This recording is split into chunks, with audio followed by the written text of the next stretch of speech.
Rapidement, Haïti 1804, premier État noir à se libérer de l'esclavage, de la colonisation. Et très rapidement, Napoléon envoie 30 000 hommes pour essayer de les détruire. L'Amérique est d'accord, l'Espagne est d'accord, la France est d'accord pour en finir avec cet État félon qui ose relever la tête. On parle des Noirs. Donc 30 000 hommes qui finissent par être éliminés par Toussaint Louverture, un ancien général de Napoléon. Et c'est la première victoire sérieuse d'un État du Sud. Parce qu'on oublie que c'était il y a plus de 200 ans maintenant.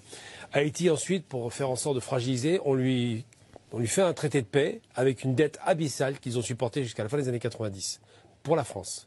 Haïti divisé en deux, Saint-Domingue d'un côté du côté espagnol et de l'autre côté l'île, de ce qui reste de l'île. C'était un des pays les plus riches sur Terre il y a 220 ans.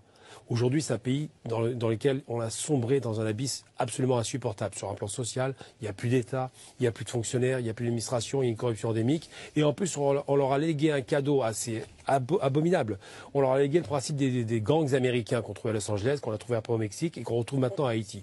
Rien n'est un hasard là-dedans. On fait payer à ces malheureux le fait d'avoir, il y a 200 ans, relevé le nez en étant esclaves.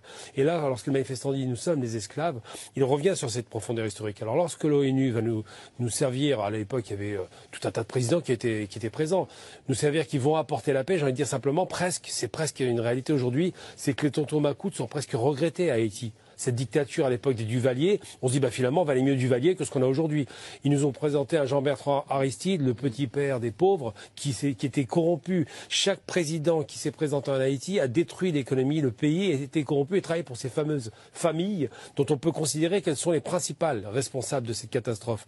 Les Haïtiens ne sont pas dans cette situation parce qu'ils l'ont voulu, ils le sont parce que ça a été organisé et planifié. Donc maintenant quand Gutiérrez dit on va envoyer des gens, des casques bleus quasiment en Haïti, il se moque des Haïtiens parce qu'il sait très bien que le mal vient d'abord et avant toute chose des États-Unis. Leur proximité géographique avec les États-Unis, l'assassinat de l'ancien président qui se rapprochait de la Russie, il faut le rappeler, de la Chine, c'est un des moteurs de l'assassinat avec un groupe dont on n'a pas réussi à trouver l'origine. Il l'avait dit juste avant que... Tout à fait. Et on l'assassine après. Avec un commando. 2 jours après. Commando militaire. C'est pas les Haïtiens qui l'ont tué.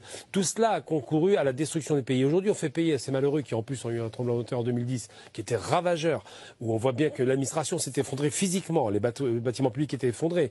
Tout cela, on le fait payer à un pays qui a eu l'outrecuidance de relever le nez il y a 250 ans, tout simplement.